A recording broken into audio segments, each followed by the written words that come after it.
I'm Connor Old, and welcome back to another episode of Old's Oscar Countdown. And here we are back with another video after doing a multi-episode last week. 2 episodes in 1 week. We're going to go back maybe to more traditional regular scheduling for the next couple of weeks. Decide for this one, makes sense to lump everything together. We're going to be covering 3 categories on this episode: my predictions and some possible contenders for the best score, song, and sound categories. Lumping them all together because it just makes sense. All the kind of music-based categories. Done this for a few years and always enjoyed it. But that means this is going to be a bit of a long episode. So if you want to hear my thoughts on a certain category, feel free to use the timestamps in the description below. I put them there so that you can jump around and hear my thoughts. And then also come back to these videos to hear, oh yeah, what did Connor think about this? Because ultimately I'm helping you make your own predictions. I want to give you my thoughts and my analysis to ultimately help you with your own and do the best you can possibly do. Oscar season is officially underway. We've seen a lot of these movies that are going to be competing at the Oscars. Now it's the kind of final push to the nominations. We've seen some huge surges in movies like Wicked and some decreases in movies like Blitz. We're going to be talking about that all today on this episode. And if you appreciate this video, please feel free to leave your own comments and with your own predictions in the comments down below. I love reading them. I love hearing about them. I love hearing your guys' thoughts and analysis as well. That's the reason why I do these videos, so definitely continue to do that. But without further ado, it's going to be a doozy, so let's jump into starting off with the best original score category.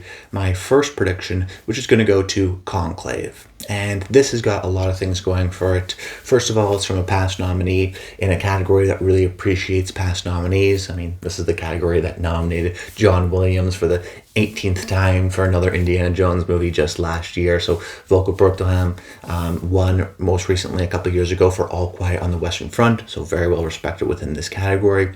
And he has a similar score with Conclave as he did with All Quiet on the Western Front, in that both scores have this kind of booming effect to them. Now, All Quiet on the Western Front was more synthetic, more electronic with the bam, bam, bam.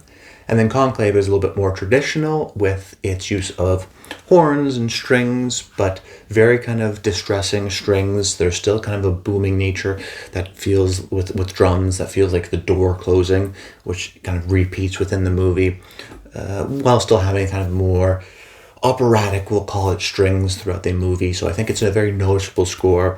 I think it's, it's great that it's from a past nominee, and it's also from a likely Best Picture nominee, which always helps in these below categories, because if a lot of people like your movie, there's going to be a lot of higher chance that different branches of the Academy respect the craft of the movie and want to nominate you in some of these categories. So confident that Conclave will get nominated, and right now I think is in the pole position to win. My second prediction is going to go to The Brutalist, which is similar to Conclave in that it's a likely Best Picture nominee. It's got a pretty noticeable score, but where I would say Conclave is in the middle of a James Newton Howard traditional score and a Michael Levy off-kilter, strange, odd score. Conclave somewhere in the middle. The Brutalist score is maybe closer to more of a traditional Michael Levy score, a little bit more weird, a little bit more strange. It does have still some strings and some traditional elements to the movie, but will have really aggressive strings at certain times or weird offbeat drum sounds. I have seen the movie, and the score fits very well within it, and it is noticeable at times, and actually I think pretty easy to listen to even on Spotify. There's a couple songs that are out. I'm just reminding myself of it. But still, it is maybe a little bit too weird to win. Noticeable for sure, in a likely Best Picture nominee. Not from a past nominee, but I think the strength of the movie and the interestingness of the score will ultimately be appreciated because it is different. And I think because it's different, it's noticeable. And because it's noticeable, people think about it and then want to nominate it because they remember the score from that movie, for example. Then my third prediction is going to go to The Wild Robot. This is from Chris Bowers, who is a multiple-time Oscar nominee for Best Documentary Short. He actually won last year for Best Documentary Short, so past winner, even not in this category. So I think that still definitely counts for like a past nominee. He's also sort of, even though he hasn't been nominated in this category, well respected and well known within the Academy. I mean, he's done the scores for Oscar-winning movies like Green Book or King Richard. So he's always been in the conversation with his scores. Now he's got The Wild Robot. Animated movies do quite well in this category. 3 out of the last 6 years, there was an animated movie nominated in this category. I think it makes sense because if you see a traditional movie, sometimes it can feel a little bit weird to have this disassociated score, this non-diegetic score that's going on during the movie. But with animated movies, you don't think about that. It feels natural to the world because it's already fantastical, it's already fake, and it has a really strong, powerful, emotional score that I think really connects to the emotions of the movie. And we haven't gotten an animated Oscar nominee in recent years, so I feel like we're due for one right now. Then my 4th nomination, I'm going to go with The Room Next Door, and this is by composer Alberto Iglesias, who's been nominated 4 times before, and I've been mentioning that throughout this video, so let me just pause for a second and mention why being a past nominee really helps. Because if you look at the past, just say the past 5 years, there's an average of 3.6 out of the 5 nominees every year that are past nominees. As a matter of fact, if you remove last year as an outlier, which we knew was going to be an outlier, there was a lot of kind of first-time nominees in some good, interesting scores, and that's what happened. But if you remove that as an outlier, the 4 years previously, it was every year there was 4 out of the 5 nominees. 2022, 2021, 2019, it was just 4 out of 5, 4 out of 5, 4 out of 5 of the 5 nominees that got nominated were past nominees. And when we see a surprise, it will go to like a Terence Blanchard for Da 5 Bloods or Alberto Iglesias for Parallel Mothers. When we don't predict these Oscars nominations on Oscar morning, the surprises come oftentimes from past nominees. So now you have a movie like The Room Next Door, which has a noticeable score. If you've seen Pedro's movies, it's got a similar kind of a vibe as well, where it kind of comes in and out, but sometimes it's played very loud and noticeable, so you definitely think about the score. My one concern is that, I don't know the strong reason why Parallel Mothers was nominated for Best Score, but let's say Pain and Glory wasn't. But what I do know is that, Alberto Iglesias has been nominated in the past for Pedro Almodovar movie.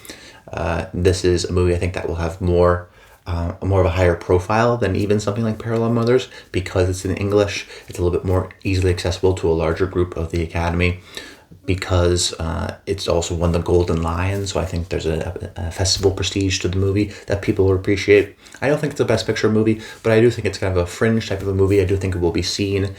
So you have a well-respected composer in a movie that I think is going to be well seen with some noticeable scores, and him being a past nominee is a really, really big deal. I highly recommend when looking at your 5 to not have 2 out of the 5 being first-time nominees, at least 3, probably leading more to 4 out of the 5. I think that probably makes the most sense. So keep that in mind with your predictions. It really does matter, which is why we see John Williams surprise last year, for example, for Indiana Jones. Then in my 5th slot, I went with Wicked, and I wasn't sure what to go with this movie, but the more I did research on Wicked, the more it made sense. Because what I did was I went through, because I've been predicting Oscars now for over 8 years, we have years of data where we can look back on and go, okay, look at the best score category, my predictions at the time, and what did I get wrong? And try to figure out if there was a trend between the movies that I got wrong. And the trend I found between all of the nominees is that I missed out because I didn't believe in the strength of a movie that was really well liked, or I didn't believe in the strength of a past nominee that was really well liked. When we look out on movies that I missed on, they're one of those two things: well liked past nominee, well liked movie. And actually, we can go through it. I wrote them down here. 2023, I missed on American Fiction, well liked Best Picture movie that was gaining momentum late in the season. I also missed Indiana Jones 5, John Williams, of course, the most beloved composer at the Oscars. 2022, I missed on Everything Everywhere All at Once getting a nomination, a well-liked Best Picture movie that ultimately won. All Quiet on the Western Front, well-liked movie, had momentum, was surging late from a past nominee. 2021, Encanto was a musical that had kind of that post-theaters Disney Plus momentum. 2020, I missed on Da 5 Bloods. That was from Terence Blanchard. That was a past nominee that was well liked. And then 2019, I got all 5 right. So ultimately, that's informed my decision to pick Wicked. Why? Well, it's got pretty much everything that I usually miss out on. Number 1, it's from a past nominee, John Powell. That helps. It's a movie that has a lot of momentum going on right now. I mean, at the time of this recording, it's doing great at the box office. I think it will have legs and continue to do well into Christmas. So it's definitely going to be in the conversation. And then the third thing being, it's a likely Best Picture movie. So a likely Best Picture movie from a past nominee with momentum. It's a classic example of a movie I would historically miss out on, but I think actually makes the most sense here. And ultimately, it's a musical. People think of the music, people think of the sound. There's a direct connection there as well. So I think Wicked has still a pretty good shot at getting nominated here. And it was really a big revelation because for me, I don't think a lot of people are necessarily predicting it. But if you look at it on paper, you go, well, actually, it's a classic example of a movie I would traditionally miss. And maybe you would miss too. So keep in mind Wicked for your predictions. Then some possible contenders. My first one's going to be challengers. This is from Trent Reznor and Atticus Ross, past winners, past nominees. I have a little bit of concern about, I don't know how well this movie will perform ultimately at the Oscars. I don't know if it's going to be an Oscar movie. It's a little bit prickly. It was released in April. Now, I definitely think it will appear on a lot of critics' year-end lists, so that will definitely give it a boost of momentum. And if you've seen the movie, you know that it's got a very noticeable score. It's very in your face. I mean, certain dialogue scenes are happening and then the score just overtakes it and we transition to the next scene. It's almost like it dictates kind of what the movie is saying. So definitely noticeable score. My concern ultimately is, will it be well seen enough? Will it be well liked enough? And Trent Reznor and Atticus Ross, like when they have Oscar movies like Soul and Mank and Social Network, they get nominated. But when they have movies like Bones and All or Patriots Day, kind of borderline Oscar movies, they don't. And right now, Challengers to me is more of a borderline Oscar movie versus a movie like Mank, which gets, 10 nominations, or Soul, which is nominated, and wins Best Animated Feature and has a high profile. So it's tough to say right now for Challengers, which is why I have it on the outside. Just don't believe in the strength of the movie as an Oscar contender. And then my other possible contender is Sing Sing. This isn't from a past nominee, so that hurts it a bit, but it is from a likely Best Picture movie. I think, unfortunately, right now, Sing Sing just doesn't have a lot of momentum because of its weird release strategy. It may increase later on in the season, may get a little bit more momentum, but right now it's kind of dead in the water. Even though I do think it could be a movie that potentially wins Best Picture, it has that kind of a makeup.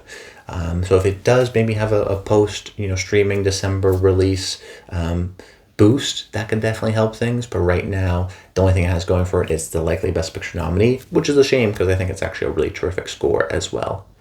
Now transitioning over into the Best Sound category, my 5 predictions. Starts off with my first prediction, which is going to go to Dune Part 2. This is from an all-star team who have won a combined total of 7 Oscars. The first Dune movie won in this category. I think this movie is a likely Best Picture nominee that will be nominated because of the technical nominations that it gets, and on the back of nominations like this.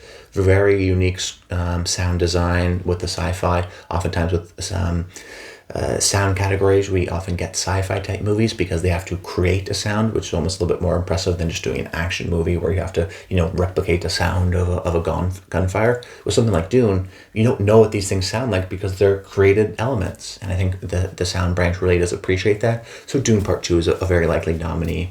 My second pick is going to go to Wicked, which has got the exact same kind of a benefit of Dune in that I think it's going to be a Best Picture nominee likely. I think it will do well in terms of technical nominations because it is a big budgeted movie, which does matter in this category. Oftentimes we see the bigger budgeted movies get nominated. And this category used to be split into 2, Best Sound Editing and Best Sound Mixing. And while in recent years we've seen most of the nominees get more traditional sound editing nominees. That is to say that they are action movies. The sound mixing is more connected to the mixing of music and dialogue in a movie, and I think people will appreciate the musical and the difficulty of the musical aspect of this movie, having to kind of mix in dialogue with singing and have the score kind of slowly creep in, and then it's a musical like they do with so many musicals. And oftentimes musicals that get nominated for Best Picture, West Side Story, La La Land, they also get nominated in this category as well. So frankly, it would be strange for Wicked to get nominated for Best Picture and then not in here. Pretty confident it gets in. My third pick is going to go to Gladiator II because it is more of the traditional big loud action movie that gets nominated in these categories, in this category in particular. As a matter of fact, I went through over the past 5 years and I tried to figure out how many blockbusters got nominated in this category. And I found out that if you remove the outlier of 2020 where there were no blockbusters because the theaters weren't open, there was an average of 3.75 out of the 5 nominees. So essentially, if you round that up to 4 of the 5 nominees every year go to blockbuster movies. That is to say, a movie with a budget of $100 million or more. And oftentimes the 5th nominee was a movie with $50 million budget that still played in theaters. And I think the reasoning behind that is because you're not watching the movie at home with a crappy soundbar. You're seeing it in the theaters. You have dedicated surround sound at all times. So there's a greater appreciation just because of how loud you hear the music when you're watching it for the first time, or hear the sound design, which is why we see these blockbuster movies continually get nominated time and time again. They also have a lot more effects, so that has a lot more sound effects, so a lot more work, so a lot more appreciation. It's hard to say exactly why blockbusters, but it is a trend that the big blockbusters almost always get nominated. Gladiator II is a prime example of that. Fall release, pretty well liked, well-established team. Ridley Scott's movies usually get nominated for some sort of technical award. I think Gladiator II is poised right now to get nominated for sound. Then with my 4th prediction, I went with A Complete Unknown, which was a little bit of a difficult prediction just because I don't know what to think about the movie because we haven't had kind of full reviews come out just yet. But right now it makes sense on paper. So I do have the movie in my Best Picture lineup right now of my 10. It's in the 10th slot, but I do think it still can get nominated. And frankly, if you think it's going to get nominated for Best Picture, like I do, it would be a little bit weird if it was just Timothée Chalamet in picture. In particular because when we think about not just musicals, but music-based movies that get nominated for Best Picture, they almost always get nominated in the sound category. So I mentioned La La Land, I mentioned West Side Story, but also some of those music biopics, Maestro, Bohemian Rhapsody, Elvis, all movies that got nominated for Best Picture also got nominated in the sound category. Even the original James Mangold music biopic Walk the Line got nominated in this category. And this movie, by all accounts, is a movie that plays 40 songs live. There is a lot of music. They play the hits many times, and that's the main joy of the movie, is just to hear these great Bob Dylan songs. So I think a lot of people, even though this isn't a blockbuster, it's still probably a $70-60 million budget Christmas release playing in theaters where the music is the focus. With a movie that could very well get nominated for Best Picture, I definitely think A Complete Unknown is a real contender in this category. And then my 5th slot, I went with Emilia Pérez. Not a strong 5th slot, definitely can be replaced easily, but right now in categories where I don't know what's going to happen, I almost always rely on the movie being a likely Best Picture nominee.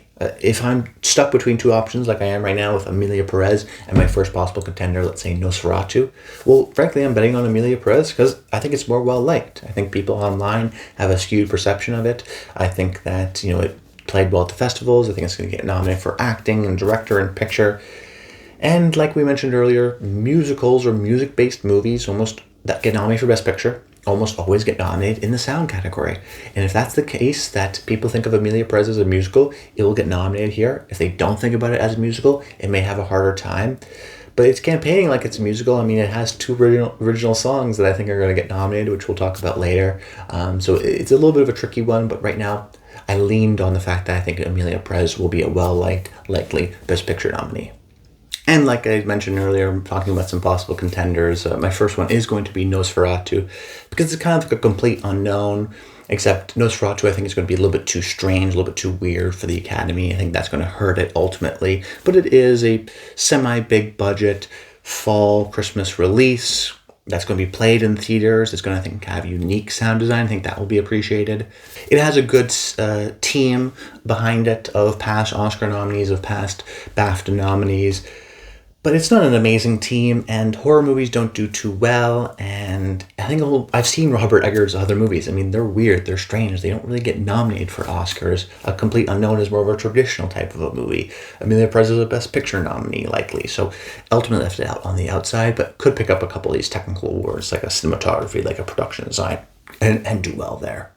And my other possible contender would be Blitz, who's got not as strong of a team as you would think, and really the movie is on a downward trajectory, hasn't been getting a lot of buzz from critics, did nothing in the theaters, it's already on Apple TV Plus, which I think will hurt it ultimately. I saw it in theaters, it does have some really impressive sound design, and there's some great craft going on, but it does seem that this movie maybe isn't resonating like we initially thought it would earlier on in the season, and now that it's on Apple, I don't think people will think of it as a great sound design movie because they're not going to be watching it in theaters, and that really does hurt in categories like this. But if people do watch it in the theaters, it is a real contender because the sound design is bold and interesting in your face, and that opening sequence is really powerful. So I think if people watch the movie, they may nominate it, but I am concerned that people won't watch the movie, or if they do watch the movie, won't be in the best scenario at home on a soundbar. You won't get that kind of an element of an immersive factor to appreciate the sound.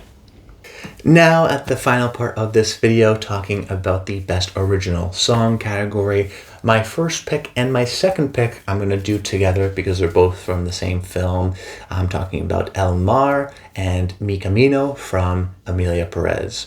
Two separate songs, both of which I think will get nominated. Sometimes we see only one song for the movie get nominated. Emilia Pérez is a full-on musical, so I do think Netflix will campaign to, and these two make the most sense. And I think they're going to get nominated for multiple reasons. The first is that A, they're in a well-liked movie.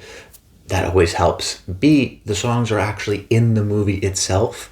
Oftentimes, this category likes to appreciate like musicals because there's actually an original song as a part of the movie versus just some cash grab that was played by a pop star over the credits of the movie. So both in the movie from a well-liked movie.